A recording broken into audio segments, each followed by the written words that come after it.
Hola, hola! Welcome to the Breakthrough Brand Show. I'm Fabi Paolini, and my mission on this podcast is to give you the behind-the-scenes stories, anecdotes, and unique perspectives behind building a premium brand that makes a real impact. I believe that when you create a message that is aligned with your truth, you can have the breakthroughs that changes lives. Each week, me and my guests share with you how we're making an impact with our message and the stories behind our success. So that being said, let's dive into today's episode. I'm truly excited today to welcome Brigitta to the show. Brigitta is known as the most fast-tracked female trainer and retired lead coach of one of the largest self-development companies in the world. She is a highly respected strategic leader in the field of human behavior and communication. And I'm just really excited to have you here. Welcome to the show, Brigitta. Thank you, Fabi, for having me. I'm super excited as well to be on your show. Me too. So tell me in your own words what it is that you do. I help other people to listen. I love that. So there's a stigma around communication that people, think they're great communicators. And some of them probably are. I myself was made of the same cloth. I thought I was a great communicator, studied communication, have a degree in it. And I realized I really wasn't building my business. I wasn't a good communicator. And it started out with, I wasn't a good listener. I was a good waiter. By waiter, I mean, not someone that brings you food to the table, but by waiter, I mean, someone that waited until it was my turn to spew my agenda onto the other person. That's not listening. That's waiting. I love that. And it's so interesting and powerful what you're bringing up and what you're saying, because I think that from my perspective and what I do, which is branding, brand strategy, messaging, that's the key. Learning how to listen to what your audience wants and what they need, and learning how to then communicate that back to them. Would you agree? Absolutely. I had a potential client call me yesterday, and I said, so what's in the way? What's between you and your next level of success? And she goes, well, I want to build relationships with people, but I don't want to be known as this salesy person. I don't want to be known as this, almost like we all been on the phone with some of these people, very sleazy kind of just buy my product, buy my service, just do it. And I said, well, are you that kind of person? And she goes, well, I don't know. I don't want to become that. And I said, well, that's what you focus on right now. So what is on the flip side of that? Like, what do sleazy salespeople do? And she answered and she says, well, they only talk about themselves. And I said, so when you build a relationship with someone, what is it that you want to do? And she goes, well, I just want to listen to them. And by listening, I will find out what they need, what they want, what they desire. And then I can tell them, do I offer that or do I not offer that? And I'm like, boom, you just gave yourself the answer that you were looking for. I didn't even have to do anything. I love that. That's so good. I love it. Okay. So I want to hear the story. How did you get here? How did you become an expert at teaching others how to listen? I sucked at it. Well, it is what it is, right? I think, when we become our best clients, well, first of all, I had to be open to acknowledging that I wasn't good at it. And, coming from crossing cultures, and you can appreciate that, Fabi, crossing cultures from one culture to another, coming from Germany to the US to build a business while having, small children. Our youngest was 18 months at the time. Our second child wasn't even born yet. I was building the business, and I thought, I have 2 degrees. I have a degree in social pedagogy and education science. I have a degree in marketing and communications. I already know it. And I think that is the biggest piece that I am teaching, because when we tell ourselves, I already know, or I know that, well, then all learning ceases and we don't get to learn more. We don't get to fine tune our own self. We don't get to then scale and grow with whatever we're doing. And I didn't, right? I was I was at one point in building my business, I was literally pounding my head against the wall going, why do people around me not get it? Like, they're all dummies. Why are they not getting it? Until I was, and it got so painful to me, right? I lost over $500,000 in just, Wow. tuition money and staff coming and going, and me continuing to train. And all of that didn't just cost money, it cost my energy, it cost my time, it cost my expertise. And I finally had to take a step back and go, well, wait a minute, this keeps happening. And there's one common denominator here, and that's me. And that was a very bitter pill to swallow. And thank God I was able to look in the mirror and go, well, what do you need to know? What do you need to continue to learn? And that's when I started, I want to learn more on who am I and what can I do better? Because if I'm not building relationships with my staff, with my employees, with my clients, if I don't appreciate them, well, then I can have a great product or service, but it's not going to go anywhere. Right?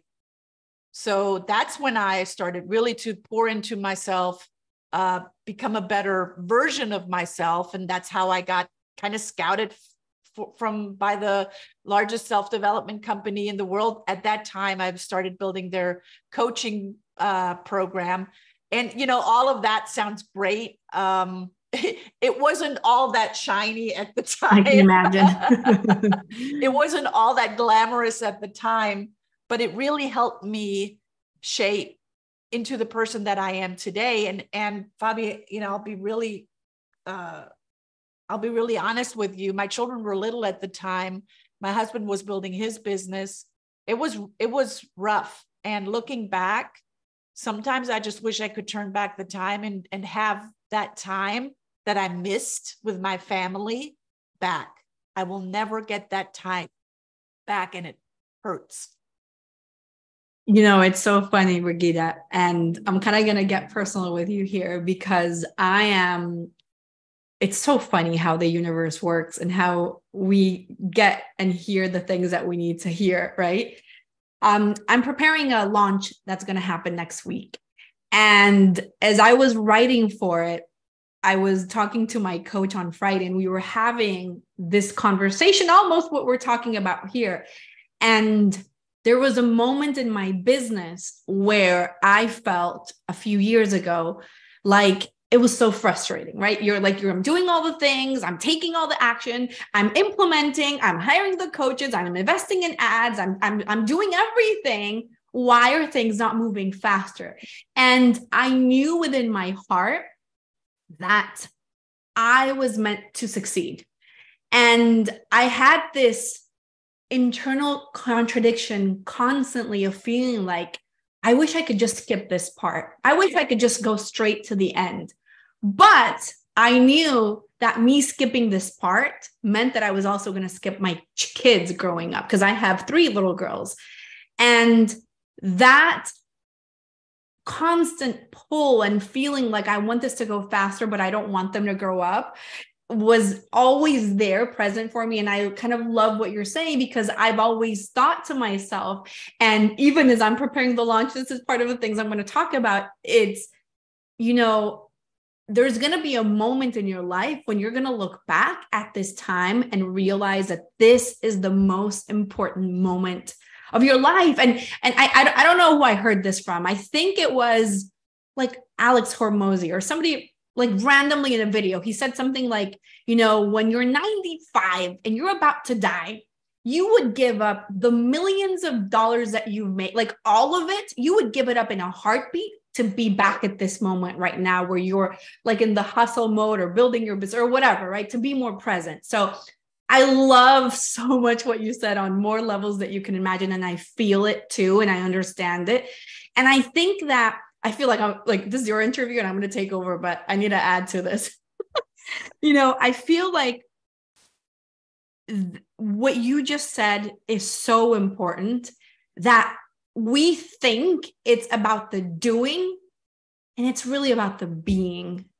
And Boy. that's why you working on, and you get it because you're an expert at this, but that's why you working on yourself resulted in you probably building the success that you actually wanted in your business in a different way, right? Yes. And I'm glad that you brought it up and you framed it in that way. You know, my children are now, our youngest is graduating from high school in 2 weeks. Our oldest moved back to Munich. And I now see everything that I have modeled for them and the women that they are, and they're not taking no for an answer. So the tenacity, the drive, the going for what they truly want and not allowing someone from the outside put them in some sort of box or some sort of category. I'm happy now, right? I miss those little girls. I miss us going to the beach, and we've had those memories, right? I often go back when I have like a really sad moment of, I just want to cuddle them. I just wish they were here with me. But then I reframe that sadness into pride, into look what they have become, what they're continuing to become, and how strong they stand in their own power. And our oldest, she's a tiny little thing, right? And she's so strong in who she is and in how she identifies as herself. And that just makes me proud. So, you know, it is sad. And yet there's a huge pride in that. It's tough. It's tough. I also have girls. The three of them are girls. So it's kind of, yeah, you're always in that bittersweet of, they're growing up. You're making me emotional. Yeah. What's going on? Anyways, I love it. Yes. And I think that there's so much power to what you're modeling for them, what you've modeled for them over the years. You know, as women leaders, as women executives, there's a constant fine line that we're moving on. You know, if we look at men that are in executive positions, they put their blinders on and they put their head down, and that's what they're going for. Women, we give life. We're in it, and there are only a few women leaders that really, I'm going to call it, have it all. They have the kids, they have the house, they have the business, they have the relationship that they truly want. And that's a lot of juggling. That's a lot of plates that we're spinning. And I think if anyone can do it, it's us. It's the women. Yeah, 100%. 100%. I love that. Okay, so let's come back to listening. How do you become better at listening? And it might be a simple question, but I think it's very complex at the same time, right? It's simple, but it's not easy, right? So how do we become better at listening? It's a great question. I did a whole TED Talk. I was invited to speak at TEDx Frankfurt last October. And I did a whole TED Talk on listening, because we hear, you got to be a better listener and you got to do this active listening. Well, that's awesome. But what does that really mean? Exactly. So I created the 5-star listening.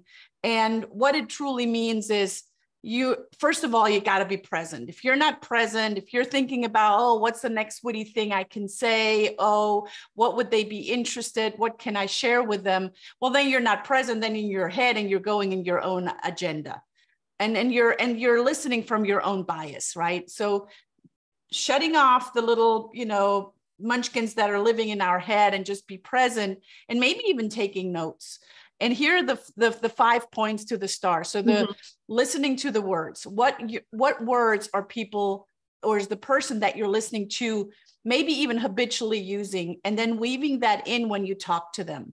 From which, I call it the word catalog. So from which value system are they coming from? How are they storing outside events internally? So I call it the representational system. And when we really fine tune our listening, we can pay attention to that and decipher it. That takes some practice. Right. So the word level. Then we have the body language level, right? What are they saying when they're not speaking? because we cannot not communicate. We're all speaking. And sometimes I have to tell my face to shut up separately. We all know how that works. Exactly. So that's the body language level. Then the tonality level, the how are we saying it? It's not just what we're saying, but how are we saying it? And how can I match that? You know, I'm a very high energy, out there kind of person. But when I'm talking to someone, I'm listening to them and they're very, you know, even keel, dude, right? Quiet. It would be beneficial to me if I want to build a relationship with them to tone it down. That's a tonality level, which includes volume and pitch and cadence and all of that. And then the mindset. From which mindset is the other person communicating from? Are they coming from a abundance mindset, a scarcity mindset, a mindset of wherever they're in, right? Some people are communicating from a grief mindset. And when you truly listen, and people often ask me, so does that mean energetically I'm listening to that too? Yes, absolutely. Yeah. Mm-hmm. Right.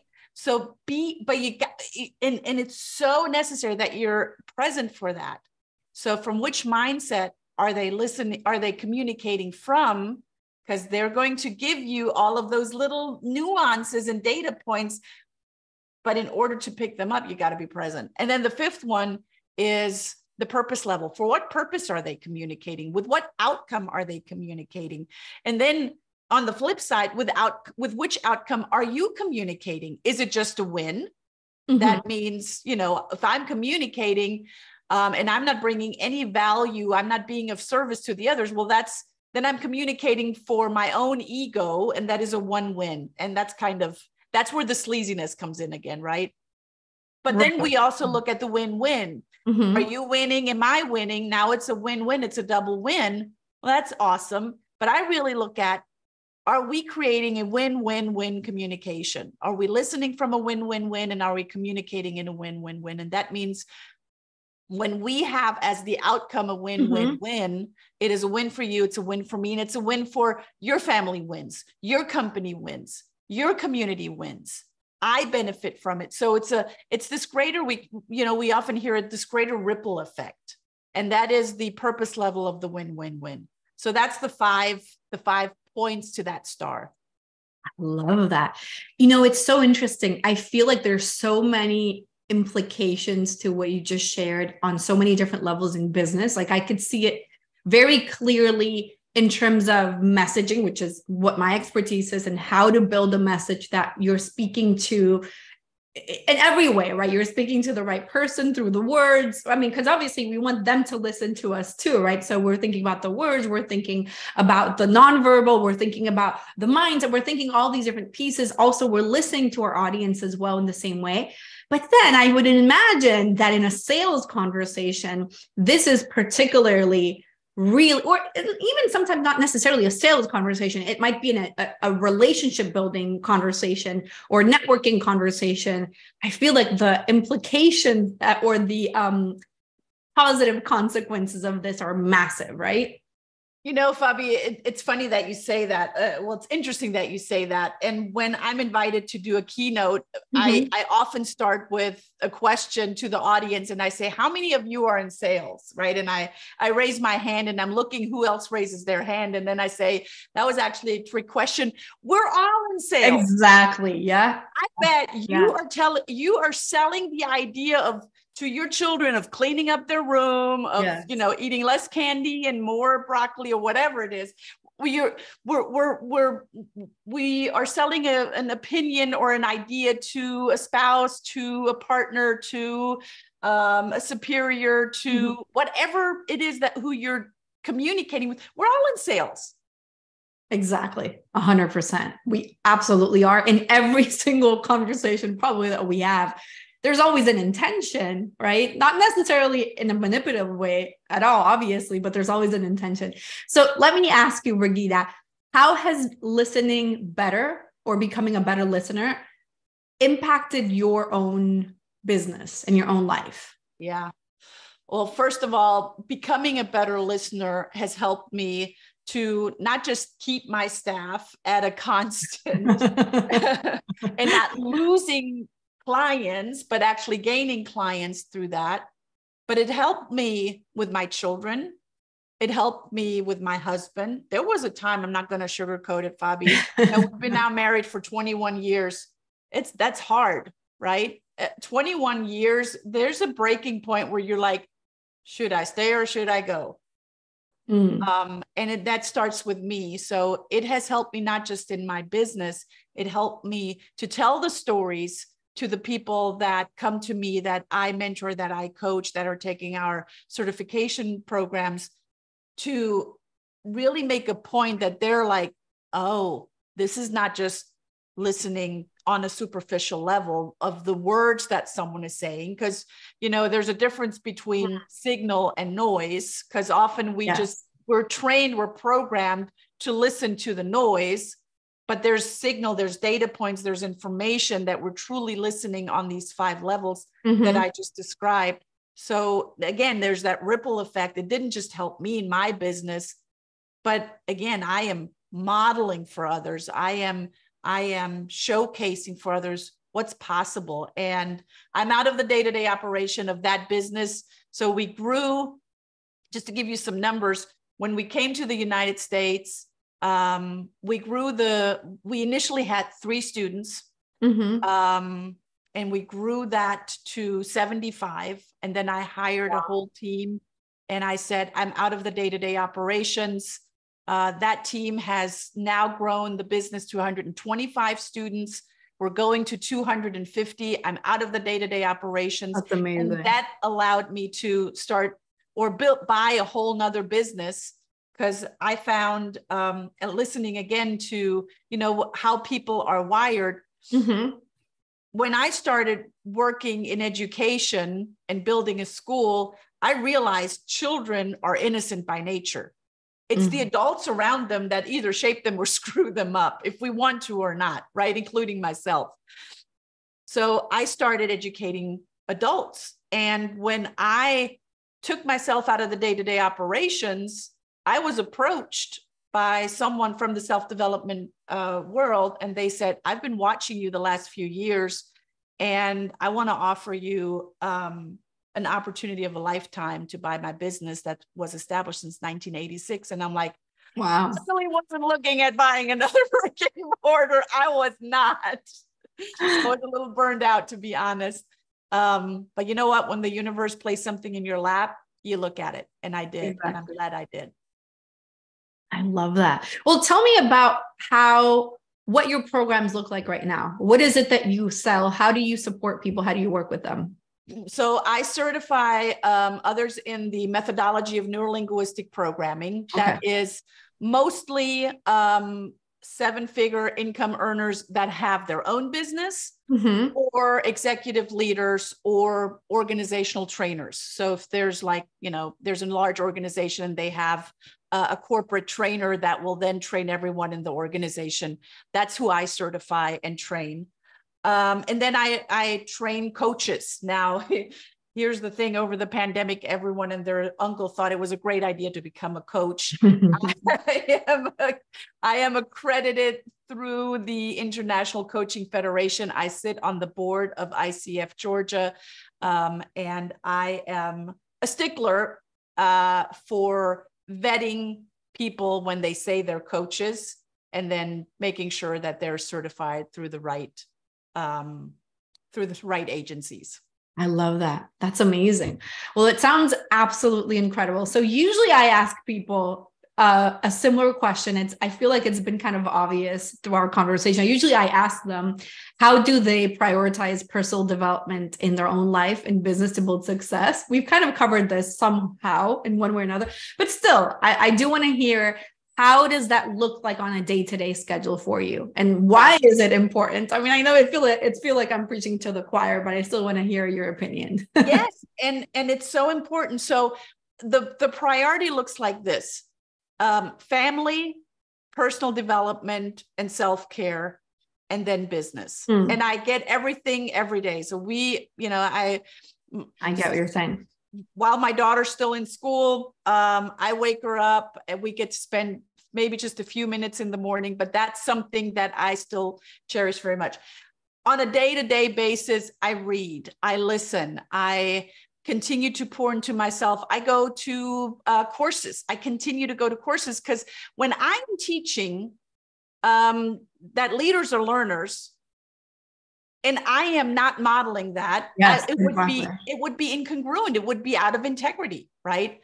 Just like I tell folks, when you're looking for a coach, ask that person that you're going to want to coach with, do they have a coach? And if they don't, run for the hills. And that's what I model. I model integrity, and that means that I'm constantly checking in with myself. What am I doing that I continue to pour into myself? I love that. I love that so much. Well, how can people find you online, Brigitta? Where do they look you up? All the things. Very, very simple. Once you know how to spell my name, it's very simple. It'll be in the show notes. Brigitta Höfele, you Google me. I'm the only one that comes up. There's only one Brigitta Höfele out there. You can find me on brigittahöfele.com. You can find me even easier on centerofnlp.com. Those are the two websites that you can find me, and everything else. I'm on all of the socials with Brigitta Höfele and Center of NLP. Very simple. I love that. Well, I have really enjoyed this conversation with you today. Thank you so much for coming in. Everybody go check her out. She, as you guys can hear, is really amazing at what she does. Thank you so much, Brigitta. Fabi, thanks for having me. Gracias for listening to today's episode of the Breakthrough Brand Show. To listen to more episodes or to be featured as a guest, go to fabipaolini.com/podcast for more details. Can I ask you for something? If you got value out of this episode, would you share it on social media? Just do a quick screenshot with your phone and text it to a friend, or just post it online. If you know somebody that would be a great guest, tag them on social media to let me know about the show and include the hashtag Breakthrough Brand Show. I love seeing your posts and guest suggestions. We're regularly putting out new episodes and content. To make sure that you don't miss any episode, go ahead and subscribe right now. Your thumbs up, rating, amor, love, and reviews go a long way to help promote the show and mean so much to me and my team. Want to know more? Go to our website, fabipaolini.com, or follow me everywhere as Fabi Paolini. Thank you so much for listening. I'll see you next time. Con amor, Fabi.